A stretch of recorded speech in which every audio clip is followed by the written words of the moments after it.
Tu, se tens criptomoedas, sabes que Bitcoin é olhado como um ativo que tem ciclos de 4 em 4 anos. E muita gente faz os seus investimentos exatamente a olhar para esse cenário, que é, existe um halving, que eu já vou explicar, de 4 em 4 anos, e a partir daí existe um padrão. E é principalmente um padrão na sua valorização e depois na sua desvalorização até voltar a um novo ciclo.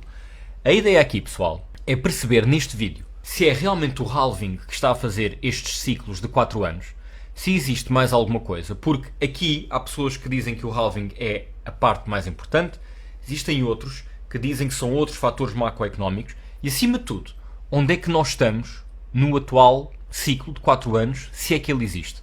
Como sempre, pessoal, isto não é um aconselhamento financeiro, espero que esteja tudo bem convosco, as minhas redes sociais estão em baixo, novidades no canal nos próximos tempos, e então bora lá ver, afinal, onde é que nós estamos nesse ciclo de 4 anos de Bitcoin. Primeiro, é preciso explicar que o ciclo, ou esta ideia de ciclo de 4 em 4 anos, apareceu com a questão do halving. O halving é mais ou menos de 4 em 4 anos, é um momento a partir do qual o reward de criar criptomoedas, de se estar a minerar Bitcoin e aguentar a rede, é esse reward que são moedas que são criadas e dadas aos mineradores. Mas este prémio é reduzido de 4 em 4 anos e começou com 25 e agora é 3,125. O que na realidade fez muitas pessoas dizerem que a partir de um valor já bastante baixo de reward, e não se esqueçam que este reward é na realidade a criação das próprias Bitcoin, já não tem grande impacto. Porquê? Estamos a criar cada vez menos Bitcoin e uma coisa foi dividir de 25 para 12,5. Outra questão é dividir de 6,25 para 3,125. E a partir de agora é sempre a descer, vai ser um e tal e por aí fora. Daqui a uns tempos, as diferenças são tão mínimas que o halving deixará de ter impacto. A questão é se ainda tem ou não. Por outro lado, de um ponto de vista psicológico, o que nós temos aqui é uma sensação de escassez. Porquê? Bitcoin tem um limite máximo de 21 milhões. Não se esqueçam que 1 milhão pertence a Satoshi Nakamoto, não sabemos quem é, está lá guardado. Por isso, na realidade, vamos apontar mais para 20 milhões porque há 1 milhão que está ali guardado. Tudo bem. Na realidade não vão ser 20 milhões, vamos demorar mais de 100 anos a lá chegar, mas existem neste momento 19 milhões e tal, ou uma coisa assim parecida. Estamos muito perto do fim. E então fica a sensação de, ok, isto é um ativo financeiro, é uma coisa qualquer que já não vai haver mais, já não se vai criar mais. O que há agora é praticamente aquilo que vai haver daqui a 100 anos, daqui a 200.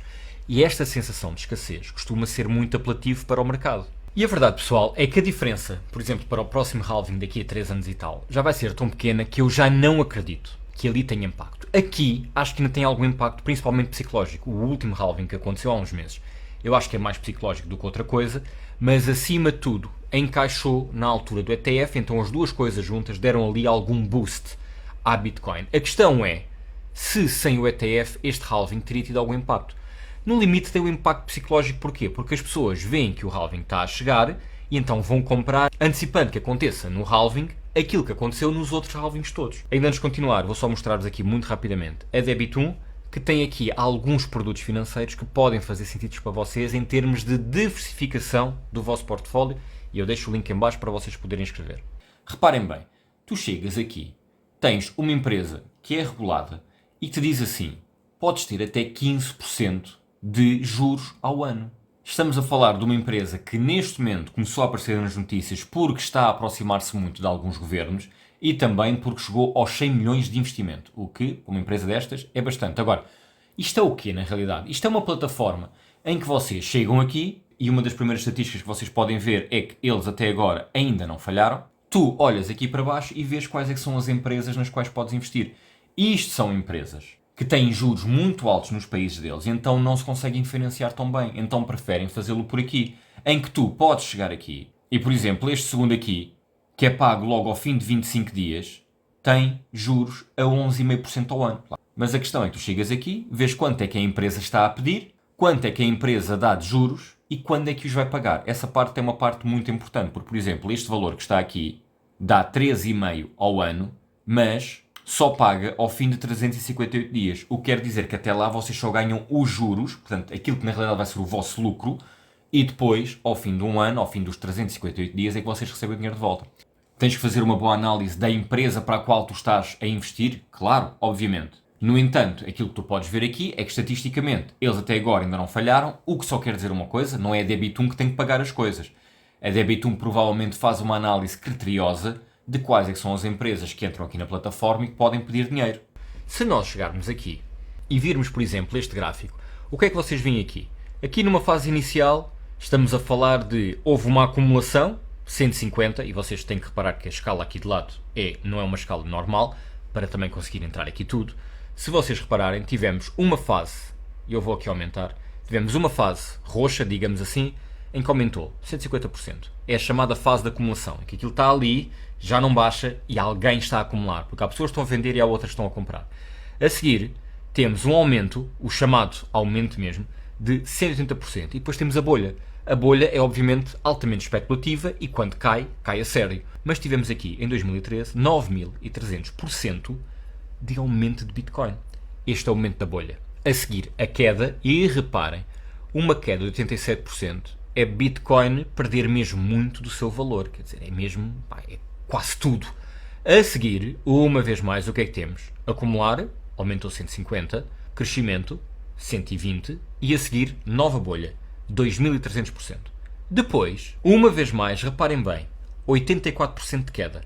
E depois, uma vez mais, reparem como os valores, principalmente do verde e do azul, são muito parecidos. Aqui, o azul, 150, 150, 130. O verde, 180, 120, 170. A bolha é que é diferente. 9.300%, 2.300%, 260%. E agora, ao que parece, estamos na fase verde. Reparem bem, menos 77%, aumentou 80% e aumentou 97%. E é dentro desta fase dos 97% que está tanto o ETF como o halving. E então, a ver por este gráfico, e isto não quer dizer que se volte a repetir, mas a ver por este gráfico, o que é que falha neste momento? Falta a parte amarela, falta a bolha, falta esta parte aqui que foi gigantesca, esta aqui que foi gigantesca, esta aqui que foi gigantesca e agora vir uma próxima. Se vocês repararem bem, isto, tendo em conta o valor de Bitcoin, isto não pode manter sempre estes valores e não vai manter. O que vai acontecer aqui, em teoria, é se calhar uma bolha de 100%, vamos supor. E então, de um ponto de vista de ciclo, o melhor está para vir. Obviamente, que é a parte amarela. Mas isto pode não se repetir. Até porque, se nós repararmos bem, a parte amarela muitas vezes está ligada a fatores macroeconómicos que fazem o mercado disparar por ele próprio. Por exemplo, existem muitas pessoas que dizem que entre 2016 e 2017 entramos na bolha e, pela bolha 2017, nós fizemos 2.300%. Muitos dizem que isto também é graças a Ethereum. Ethereum aparece e cria-se todo um universo de criptomoedas que não havia até então. Com as exchanges a porem muito dinheiro naquilo, muitas criptomoedas a aparecerem, as exchanges a terem que tornar os seus serviços e os seus produtos cada vez melhores porque as pessoas querem comprar a partir dali e eles obviamente querem ter a sua porcentagem de lucro. E então, de repente, graças a Ethereum, cria-se todo um awareness em que as pessoas atacam o mundo de criptomoeda. E para atacar o mundo de criptomoeda vão atacar o quê? Bitcoin. Isto é só uma teoria. Eu acho que Ethereum ajudou bastante, mas não foi só isto. Também existem teorias que, por exemplo, dizem que a bolha a seguir à da Ethereum é a bolha de 2020-2021, que vem a seguir ao Covid e que, na realidade, é criada por toda a quantidade de dinheiro que as pessoas começaram a ganhar, principalmente nos Estados Unidos, mas não só, com a questão do Covid, em que há um governo a criar cada vez mais dinheiro e a dar às pessoas. E as pessoas o que é que fazem? Investem, porque a grande maioria das pessoas não passou por dificuldades financeiras nestes países onde foi dado dinheiro. Porque as pessoas continuaram a consumir, não se perdeu o emprego, toda a gente estava a vender, as pessoas então tinham mais dinheiro e iam investindo. E aqui eu acho que já houve mais efeito. Aqui Ethereum teve um bom efeito na bolha, mas imprimir dinheiro à bruta teve muito mais efeito na bolha, acho eu, para ajudar. Por isso não foi só uma questão de halving, foi uma questão aqui de alguns fatores macroeconómicos. Também é verdade que as próprias economias são também elas sistémicas. Momentos em que se aperta o cinto e momentos em que há muito dinheiro. E pode coincidir mais ou menos, apesar de os ciclos económicos, macroeconómicos, não serem de 4 anos. Mas às vezes coincidem. Mas a verdade é que aqui não foi nem uma coisa nem outra. Num caso, estamos a falar de aparecer uma Ethereum. No outro caso, estamos a falar de uma coisa que simplesmente aconteceu porque houve uma pandemia. E a partir daí, os governos tiveram uma estratégia. Contudo, estas pessoas que acham que não é tanto o halving a ter impacto porque já estamos a fazer uma redução muito pequenina, as pessoas que acham que são outros efeitos macroeconómicos estão a tentar perceber qual é que será o próximo efeito macroeconómico que irá fazer Bitcoin disparar para a parte amarela, para a bolha. E aqui, sinceramente, pessoal, eu acho que o ETF ajudou bastante, mas para mim o que vai ajudar ainda mais será a descida dos juros. E a juntar isto tudo, o regular para os investidores mais fortes, com mais dinheiro, regular muito deste mundo das criptomoedas, que vai fazer com que os grandes investidores, que têm milhares de milhões, se sintam mais seguros em investir nestes ativos. E aí, uma vez mais, Ethereum tem a ganhar, mas Bitcoin tem muito mais a ganhar com isso. Não de um ponto de vista percentual, mas de um ponto de vista de dinheiro a entrar. Bitcoin tem, de um ponto de vista tecnológico, de um ponto de vista de características financeiras enquanto ativo, tem tudo para crescer. O que não quer dizer que seja adotado.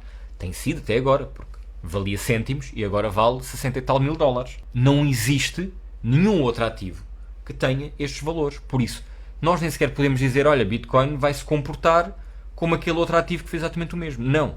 A Bitcoin é única. Então, aquilo que nós muitas vezes fazemos é tentar perceber se Bitcoin se vai continuar a comportar por comparação com o próprio Bitcoin. De tal maneira que, se formos ver, por exemplo, as pesquisas do Google, e as pesquisas do Google são uma das melhores formas no mundo de nós percebermos uma moda, uma tendência, o que quer que seja. As pesquisas no Google para ETF de Bitcoin foram muito maiores do que halving de Bitcoin. Quer para explicar, quer até para datas, quando é que é o halving ou quando é que são os ETFs. Os ETFs causaram muito mais impacto. E a verdade é que Bitcoin disparou poucos dias antes do ETF ser anunciado e então o mercado dispara e depois obviamente tem a sua correção. Eu não olharia muito para o halving como ponto importante a partir de agora. Este último foi importante, acho eu, porque se juntou com o ETF, eu falei aqui imenso sobre isso. A partir de agora, passarmos de 3,125 para 1,6, nem isso, a diferença já é muito pequena. Isto vai ter, obviamente, impacto também nos mineradores. Os mineradores, ao receberem cada vez menos, muitos deles acabarão por sair. Outros vão continuar a manter-se, obviamente, também já falei aqui sobre isso. Eu acho que isto se vai manter para sempre, porque depois os FIIs também são bastante altos, porque Bitcoin continuará, em teoria, a crescer. E quanto mais crescer, também maior será o FII, porque o FII será uma percentagem. Portanto, o valor que a pessoa irá ganhar é maior. Mas para mim, a questão dos ciclos de 4 anos vão se manter mais ou menos. Claro que são precisos sempre alguns fatores macroeconómicos. Muito mais do que qualquer halving, é preciso que o mundo económico esteja preparado para uma bolha especulativa de Bitcoin uma vez mais. E quando estiver, eu acredito que Bitcoin irá subir. Se é este ano, se é para o próximo, se é para o outro, isso aí já depende. Mas se os fatores macroeconómicos não estiverem bons, não há ciclo de 4 anos para ninguém. Isto vai demorar muito mais tempo.